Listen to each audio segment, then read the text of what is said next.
কিছু কিছু স্টুডেন্ট আছে ওরা তো আলাদাই ধারণায় বিশ্বাসী, যে বছরের প্রথম দিন যদি ভালো করে পড়াশুনো করি সারা বছরটা ভালো করে পড়াশুনো করব, তারপরে বছরের শেষে এসে দেখে ওই একদিনই ভালো করে পড়াশোনা হয়েছিল। এখন নিউ ইয়ারে কোনো মজা নেই।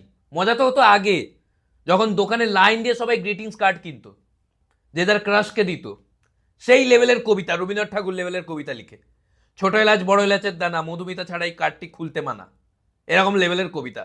লাল ফুল সাদা ফুল তুমি খুব বিউটিফুল, ছন্দের জাদুকর একেবারে। আমি কাউকে কার্ড দিতাম না, কারণ আমার বউ ভিডিও দেখবে। আর যাকে কেউ কখনোই মেসেজ করেনি সেও নিউ ইয়ারের সময় 10-20টা মেসেজ পায়। আর তার মধ্যে যদি কোনো একটা ভুলে মেয়ের মেসেজ চলে আসে, এক একজন আছে আলাদাই চিন্তা ভাবনায় ডুবে যায়। এই মেয়েটা আমাকে মেসেজ পাঠালো কেন, একে হিন্দি ইচ্ছে মনে মনে ভালোবেসে ফেলেছে আমাকে। ছেলেকে ক্রিকেটার করব, মেয়েকে ডান্সার, ইংলিশ মিডিয়ামেই পড়াবো, ভালোবেসে ফেলেছে আমাকে। আর এক একটা মেয়ে আছে তার কাছে এত হ্যাপি নিউ ইয়ার মেসেজ চলে আসে, যদি প্রত্যেক দিন রিপ্লাই করতে থাকে তাও 1 বছরের বেশি লাগবে। আর হ্যাপি নিউ ইয়ার উইশ করার সময় একটা লাইনে লিখে দিক হ্যাপি নিউ ইয়ার মানা যায়। এক একজন রচনা লিখছে, কপি পেস্ট, কে যে কোথা থেকে কপি করে পেস্ট করছে বোঝাই যাচ্ছে না। লাস্ট টাইম একজনের মেসেজ ভালো লাগলো, আমি বললাম বাহ খুব ভালো লিখেছিস তো, বললো থ্যাংক ইউ।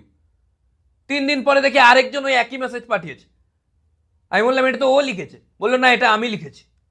এই হ্যাপি নিউ ইয়ারের মেসেজ আর ব্রাউন রং দুটো রাইটারই পাওয়া যাচ্ছে না। হ্যাপি নিউ ইয়ার উইশ করার সময় নিজের ভাষাতে উইশ করা উচিত, যেমন আমি তোমাদের করছি।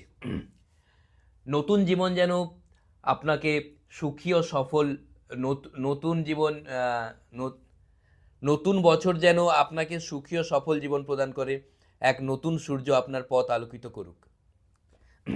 Happy new year.